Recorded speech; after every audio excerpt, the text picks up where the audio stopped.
Oke, Bismillahirrahmanirrahim. Assalamualaikum warahmatullahi wabarakatuh. Waalaikumsalam warahmatullahi wabarakatuh. Alhamdulillah, syukurillah, salatu wassalamu ala rasulillah, amma ba'd. Baiklah teman-teman, pada hari ini kita akan melakukan diskusi tentang tugas kuliah mata kuliah praktikum profesi 2. Nah, sebelum kita memulai diskusi ini dan masuk pada topik pertama, ada baiknya kita semua memperkenalkan diri dulu. Nah, langsung saja saya mulai. Perkenalkan, kami dari kelompok yang berasal dari Kabupaten Bone. Perkenalkan, nama saya Asrar Fadli Mubarak. Nah, selanjutnya saya harapkan kepada teman-teman untuk memperkenalkan diri terlebih dahulu sebelum kita masuk ke topik pertama. Langsung saja ini. Perkenalkan, nama saya Adela Mayanti dari kelas PMIC. Perkenalkan, nama saya Insyirah Dwi Mutmainah dari kelas PMIC. Perkenalkan, nama saya Andil Fauzia dari kelas PMIC. Perkenalkan, nama saya Rusli dari kelas PMIC. Perkenalkan, nama saya Nur Afifah dari kelas PMIA.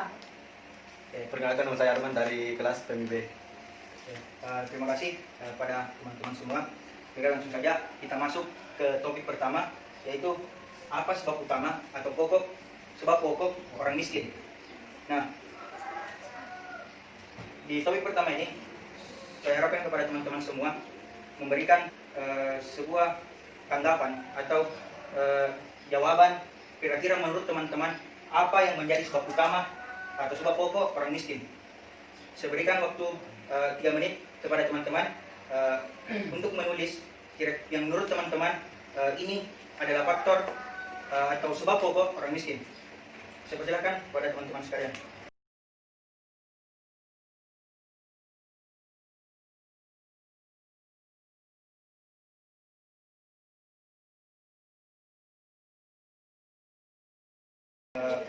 Bagaimana teman-teman? Sudah selesai? Ya. Oke, baiklah. Jika teman-teman sudah selesai menulis atau mengungkapkan menurut teman-teman apa sebab utama atau sebab pokok orang miskin, saya harapkan pada teman-teman semua jawaban yang ditulis tertempel di kertas ini satu-satu orang. Baiklah, mulai dari sini. Masa dulu? Tempel di sini.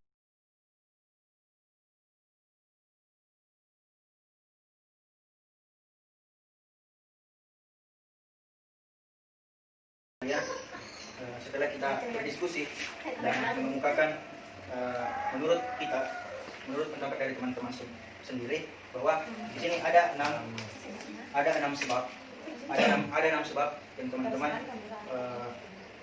tulis. Yang pertama, di sini ada faktor perubahan sosial.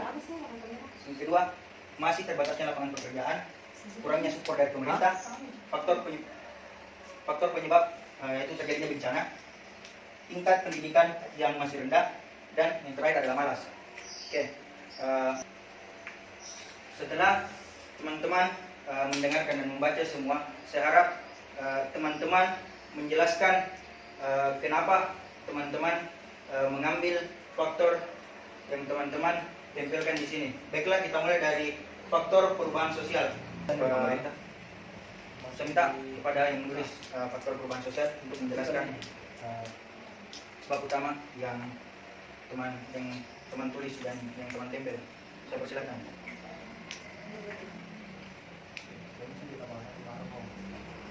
Oke. Bismillahirrahmanirrahim. Assalamualaikum warahmatullahi wabarakatuh. Waalaikumsalam warahmatullahi wabarakatuh. Adapun yang saya tulis yaitu faktor perubahan sosial. Dan kenapa saya menulis perubahan sosial? Karena faktor sosial yang dimana kita ketahui faktor sosial adalah faktor yang dipengaruhi oleh orang-orang di sekitar kita, dan penyebab utama atau pokok penyebab pokok orang miskin yaitu kurangnya interaksi ke masyarakat di masyarakat sekitar. Ya. Sekian. Saya kembalikan kepada. Oke, itulah tadi penjelasan tentang faktor perubahan sosial. Dan yang kedua, masih terbatasnya lapangan pekerjaan. Saya persilakan kepada yang punya. Bismillahirrahmanirrahim. Assalamualaikum warahmatullahi wabarakatuh. Waalaikumsalam warahmatullahi wabarakatuh. Di sini faktor yang saya ambil itu masih terbatasnya lapangan pekerjaan. Kenapa saya mengambil Faktor ini itu dengan terbatasnya lapangan pekerjaan, masyarakat tidak dapat memenuhi kebutuhannya karena dengan bekerjalah seseorang akan mendapatkan uang yang otomatis akan digunakan untuk memenuhi kebutuhannya. Banyaknya pengangguran di suatu negara bisa juga menjadi patokan kemiskinan di suatu negara. Semakin besar jumlah pengangguran, maka semakin bertambah pula penyebab kemiskinan di negara tersebut. Sekian, saya kembalikan kepada Anda. Oke, itulah tadi penjelasan. Selanjutnya, karena terjadinya bencana, saya persilakan untuk menjelaskan. Baik, assalamualaikum warahmatullahi wabarakatuh. Waalaikumsalam warahmatullahi wabarakatuh. Saya akan mempresentasikan atau mempertanggungjawabkan sesuai dengan pemikiran saya, yaitu apa sebab utama pokok orang miskin disebabkan karena terjadinya bencana, sehingga masyarakat ini kehilangan atas pekerjaan atau lahan mereka. Sekian. Oke, terima kasih. Selanjutnya kita beralih Jangan saya. Terima kasih. Selanjutnya kita beralih ke sebab selanjutnya, yaitu kurangnya support dari pemerintah. Saya persilakan kepada saudara menjelaskan. Saya mengambil kurangnya support dari pemerintah karena begini, karena pemerintah kurang membuka akses untuk masyarakat sehingga masyarakat merasa keresahan. Terima kasih. Oke, selanjutnya kita lanjut ke sebab selanjutnya, yaitu tingkat pendidikan yang masih rendah. Saya persilakan kepada saudara. Baik, sini saya akan menjelaskan apa sebab utama atau pokok sehingga terjadinya kemiskinan. Di sini saya mengambil bahan faktor tingkat pendidikan yang masih rendah. Kenapa? Karena pendidikan merupakan kebutuhan pokok yang harus dipenuhi seseorang. Karena dalam konteks ini pun pendidikan yang rendah mengakibatkan seseorang cenderung kurang memiliki keterampilan, wawasan dan pengetahuan. Terima kasih. Oke, kita beralih ke sebab yang terakhir, yaitu malas. Saya persilakan kepada saudara.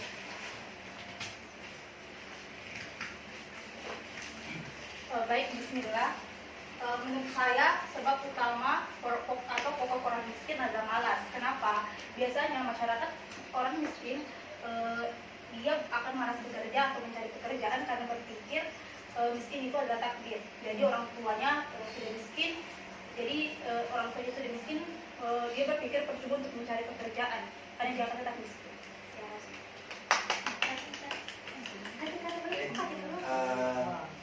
Itulah tadi penjelasan dari semua sebab yang muncul yang telah didiskusikan.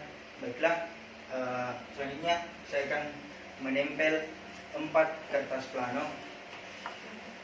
Nah, di 4 kertas, baiklah teman-teman, di sini saya sudah menempel 4 kertas lagi yang bertuliskan tentang 4 faktor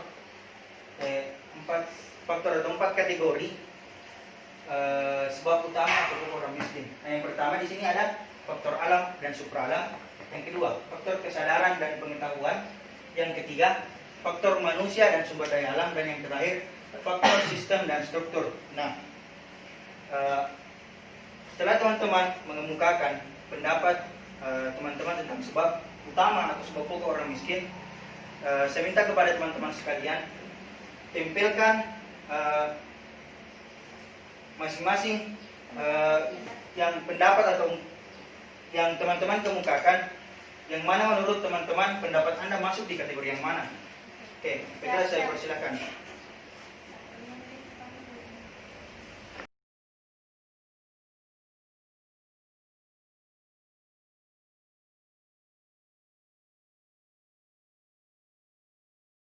Teman-teman semua, kita sudah menempel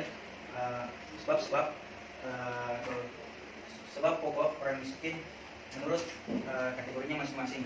Nah, selanjutnya saya akan mengajak kepada teman-teman, kita mulai dari yang pertama, faktor alam dan supraalam. Kategorinya tentang faktor alam dan supraalam, yaitu penyebab terjadinya bencana. menurut teman-teman apakah jawaban ini sesuai dengan kategori yang sampel, yang maksudnya sesuai dengan tempatnya? Iya, sesuai. Nah, bagaimana? Apa alasan teman-teman? Pertanyaannya itu Apa? pertanyaannya. Bukan pertanyaan. Pernyataannya. Iya, ini pernyataannya, ini kategorinya. Nah, kalau menurut teman-teman sesuai, ada yang bisa mengungkapkan atau kemukakan sedikit kenapa teman-teman mengatakan ini sesuai dengan kategori yang ini? Ini kategori tentang faktor alam dan supra alam, yaitu penyebab karena terjadinya bencana. Oke, saya persilakan. Bencana alam kan bencana alam bukan keinginan kita, bukan disebabkan dari kita, jadi disebabkan dari alam. Bukan dari itu. Oke, terima kasih pendapat teman-teman. Jadi kita semua sepakat bahwa bencana alam itu masuk dalam kategori faktor alam dan supra alam. Oke, sepakat? Sepakat. Akhirnya kita beralih ke faktor kesadaran dan pengetahuan. Di sini ada dua sebab. Yang pertama, tingkat pendidikan yang masih rendah. Nah, kita yang pertama dulu, tingkat pendidikan yang masih rendah. Nah, menurut teman-teman, apakah sebab ini sesuai dengan kategori atau faktor yang apa lagi? Yang ditempel di sini? Apa menurut teman-teman ini sesuai? Sesuai. Iya, sesuai. Oke. Kalau menurut teman-teman ini sesuai. Nah, ada yang bisa jelaskan, ada yang bisa kemukakan kenapa menurut teman-teman ini tingkat pendidikan yang masih rendah masuk di faktor kesadaran dan pengetahuan. Oke, saya persilakan. Baik, kenapa saya menempel tingkat pendidikan yang masih rendah itu di faktor kesadaran dan pengetahuan? Karena kan pendidikan sama halnya dengan apa? Mencari pengetahuan, kan? Oke. Dan itu pun kalau misalnya pendidikan yang masih rendah, kan di sini tergantung dari kesadaran kita, apakah kita ingin kan dari pola kesadaran kita, apakah kita mau melanjutkan pendidikan atau tidak. Kalau menurut saya sih seperti itu. Oke. Jadi apakah teman-teman semua sepakat dengan pendapat dari saudari? Oke, jadi kita sepakat tingkat pendidikan yang masih rendah ini masuk di faktor kesadaran dan pengetahuan. Ya. Nah, sepakat. Yang selanjutnya malas. Bagaimana teman-teman? Saya. Ya, Saya persilakan. Karena mengapa termasuk dalam faktor kesadaran dan pengetahuan ini malas? Karena kenapa? Kurangnya masyarakat memiliki kesadaran akan hal-hal yang akan membuat mereka itu bangkit misalnya. Oke. Ya. Oke, terima kasih. Jadi bagaimana dengan teman-teman semua? Sepakat? Ya, sepakat. Oke, kita lanjut ke faktor selanjutnya. Faktor perubahan sosial. Nah, menurut teman-teman yang menempel ini masuk dalam kategori faktor manusia dan sumber daya. Bagaimana? Ada yang bisa kemukakan kenapa ini masuk di sini? Kalau menurut kenapa bisa? Ada yang? Iya. Faktor selanjutnya itu faktor manusia dan sumber daya, yaitu perubahan sosial.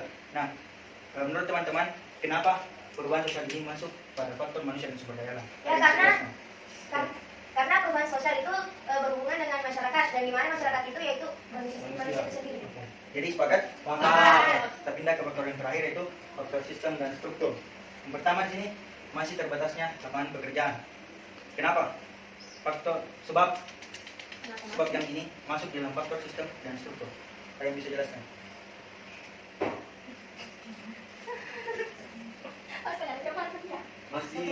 Masih terbatasnya lapangan pekerjaan. Masih terbatasnya lapangan pekerjaan. Menurut teman-teman, kenapa sebab yang ini masuk dalam faktor yang Saya, karena kan lapangan pekerjaan itu kan sistem yang dikeluarkan oleh misalnya pemerintah dan pemerintah, sama halnya dengan misalnya yang tanggapan dari itu kurangnya support dari pemerintah. Menurut saya berkesinambungan dengan masih terbatasnya lapangan pekerjaan. Menurut saya masuk di dalam sistem, karena sistem itu dikeluarkan oleh pemerintah.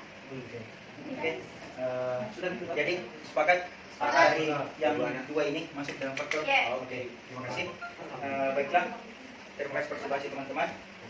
Topik pertama kita akhiri dan kita lanjut ke topik kedua. Bismillahirrahmanirrahim. Assalamualaikum warahmatullahi wabarakatuh.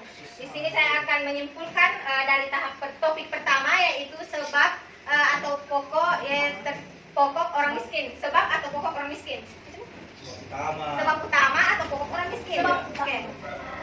Di sini teman-teman saya memberikan 6 sebab. Yang pertama, faktor penyebab terjadinya bencana. Yang kedua, malas. Yang ketiga, tingkat pendidikan yang masih rendah. Yang keempat, faktor perubahan sosial. Yang kelima, masih terbatasnya lapangan pekerjaan. Yang keenam, kurangnya support dari pemerintah.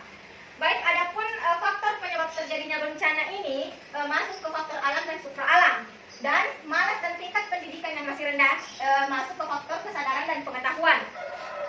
Dan faktor perubahan sosial ini masuk ke faktor manusia dan sumber daya alam. Terakhir masih terbatasnya lapangan pekerjaan dan kurangnya support dari pemerintah ini masuk ke faktor sistem dan struktur. Mungkin itu saja kesimpulan yang sempat saya berikan. Terima kasih. Assalamualaikum warahmatullahi wabarakatuh. Bismillahirrahmanirrahim. Assalamualaikum warahmatullahi wabarakatuh. Waalaikumsalam warahmatullahi wabarakatuh. Baik, saya akan mencoba menjelaskan tentang topik kedua, di mana proses dan sumber pembentukan cara pandang.